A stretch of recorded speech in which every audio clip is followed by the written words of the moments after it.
One of our conventions here at lynda.com is that we go ahead and save out progress files as we move through a project. That way, if you run into a stumbling block, you can just close one file and open another, which is why I've saved my progress as firstliquefaction.psd. However, if you're working successfully inside of your own file, absolutely stick with it. Now, you may recall so far we've jumped the image to a new layer, applied the liquefy filter. We're going to do that exact same thing again. That is to say, I'm going to click on the background layer, I'm going to jump it to a new layer in order to make yet another duplicate, and I'm going to apply a different incarnation of the liquefy filter with the intention of moving this portion of her brow over her eye, because that's something I can't do. I can't make one portion of a face cover another portion inside the liquefy filter by itself. So I need two layers to pull that off. And if we switch to the completed version of the image, you can see what I mean. Notice that her brow right there, the bridge of her nose, is covering this portion of her eye, the very beginning of her eye. All right, so here's what we're going to do. I'm going to click on the background layer to make it active, and this time instead of pressing Control-J or Command-J on the Mac, I'm going to press Control-Alt-J or Command-Option-J on the Mac. Now, if it seems like I'm throwing a bunch of keyboard shortcuts at you, I am. And of course, we are going to explore them in much more detail in later exercises. But here's what happens. If you add Alt or Option to the mix, so I'll press Control-Alt-J or Command-Option-J on the Mac, I not only jump the layer, but I'm given the opportunity to name it here inside the New Layer dialog box.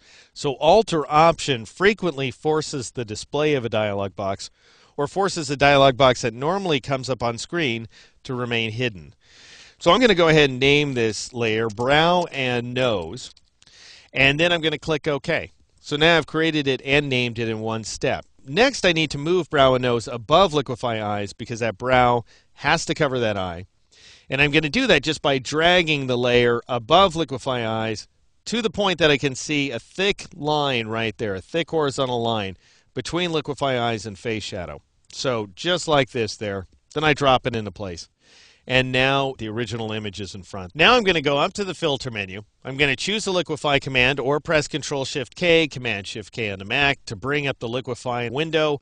Notice I don't see my previous modification this time around. I just see the image laid before me in its original condition, and that's because liquefy does not remember your changes from one session to another, which is why it's such a good idea to save your mesh before you click OK. Anyway, I'll stress that when we take a look at liquefy in a future chapter.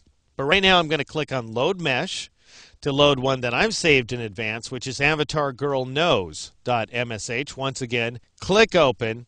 And this is a distortion that was based on the previous distortion. So I just started where I left off and made some more modifications. Mostly moved this bridge of the nose over here.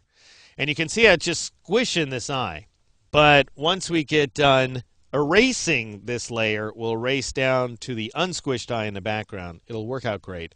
So I'll click OK in order to accept this modification. And now you can see here's the brow and nose layer that I just created. And now I'll turn it off so you can see the liquefying eyes layer below. So that's what I need to do, is erase through brow and nose to that liquefied eye in the background. And I'm going to do that by erasing this area right here. And I could use the eraser tool, which is a great tool insofar as it goes. It allows you to erase pixels. You can apply a soft brush. You can apply a hard brush, whatever it is you want to do.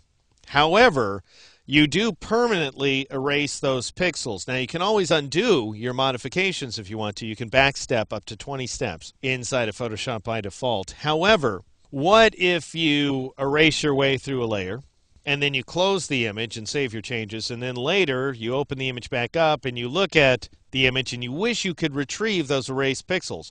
Well, you can't. And that's what's known as a destructive modification. So the eraser tool basically destroys portions of the image. Whereas if you take advantage of what's called a layer mask, then you can temporarily burrow a hole through one layer down to another. And what we're going to do is we're going to create the layer mask and then we're going to modify it. And here's how it works. Make sure that brow and nose layer that you just created is selected. Then drop down to the bottom of the layers palette and see that icon right there, Add Layer Mask.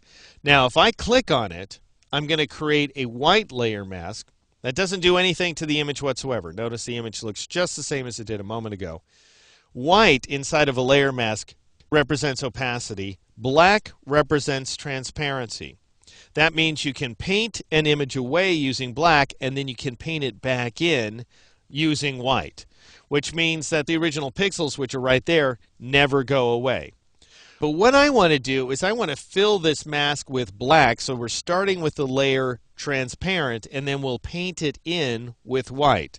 And I'm going to do that by pressing Control-Z or Command-Z on the Mac to undo the creation of that layer mask. Then I'm going to drop down to this icon right there, Add Layer Mask, and I'm going to press the Alt key or the Option key on the Mac, and I'm going to click on it. And by virtue of the fact you Alt or Option clicked, you fill this layer mask with black. That represents transparency, and so we've wiped out the contents of the layer.